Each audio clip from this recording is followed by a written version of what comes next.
Senhores deputados, senhoras deputadas, hoje a casa recebe ilustres convidados e eu quero saudar a todos na pessoa desse amazônida, dessa pessoa comprometida não só com a fauna, com a flora, deputado Silêncio, mas principalmente com o homem.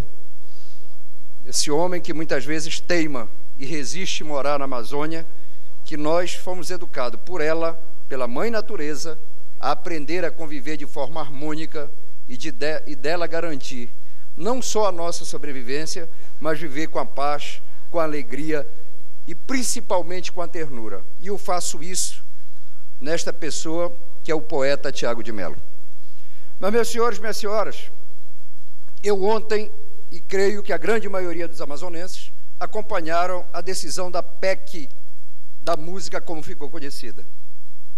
E é importante, deputado Silêncio, questionar essa situação, porque o que nos chama a atenção é que os produtores, os artistas, reclamam, e reclamam de forma correta, sobre o valor destes CDs e DVDs comercializados e do impacto que teria isso na tributação. Mas nós somos sabedores que essa realidade não vai mudar. A Zona Franca de Manaus e o governo do estado não pedem receita. Nós teremos centenas de dezenas de trabalhadores desempregados. Agora, a pergunta que não quer calar é o seguinte: como é que no estado do Amazonas, eu não vou falar do restante do país, que nós só temos acesso por água ou por avião, chegam esses CDs e os DVDs que são prensados e pirateados? Como é que chegam? Qual é a obra do milagre? Qual é a obra do divino que faz chegar esses CDs pirateados? E eu pergunto, aonde estão as instituições que deveriam fiscalizar? Cadê a Receita Federal? Que eu encontro muitas vezes lá dentro do aeroporto e revistando mala. Mas será que estão fiscalizando os containers? Será que estão fiscalizando os containers nos portos de Manaus? Aí, como diz o caboclo da minha terra, jabuti quando está na árvore, ou a cheia foi muito grande ou alguém colocou. Então, esse é um questionamento que nós, enquanto parlamentares, não podemos deixar dormir. Eu entendo que há o interesse dos artistas, os artistas estão corretos, a empresa fonográfica está correta e todos aqueles que trabalham para ganhar o seu sustento. Mas entendemos que essa questão não pode se reduzir simplesmente à PEC e que nós não possamos cumprir o nosso dever de fiscalizar e de cobrar suas instituições que também façam a sua parte e cumpram o seu papel. E eu falo no caso do Amazonas. Porque aquele cidadão, aquela cidadã que está lá na Praça dos Remédios vendendo CD e DVD, ela é vítima dessa cadeia em que se compõe a pirataria. Então eu quero fazer esse registro, que é importante para que essa casa, senhor presidente, e eu que já apresentei requerimento, para que nós possamos fazer um grupo de trabalho, com a participação de técnicos do governo, de técnicos da SUFRAMA, com a participação dos empresários, da imprensa, dos intelectuais e dos trabalhadores, para discutirmos não só o modelo Zona Franca de Manaus, as suas dificuldades, mas as alternativas que nós temos, que não são pequenas.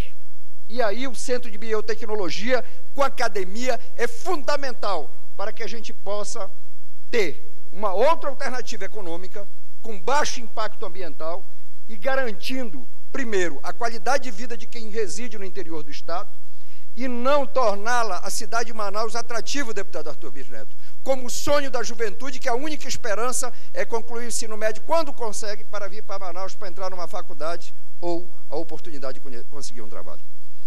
Mas eu queria também, senhor presidente, nesta casa, eu que sou do Baixo Amazonas, do município de Maués, em Maués acontecem algumas coisas que, vamos dizer, deputado Marcelo Ramos, não diria estranhas, mas diferentes.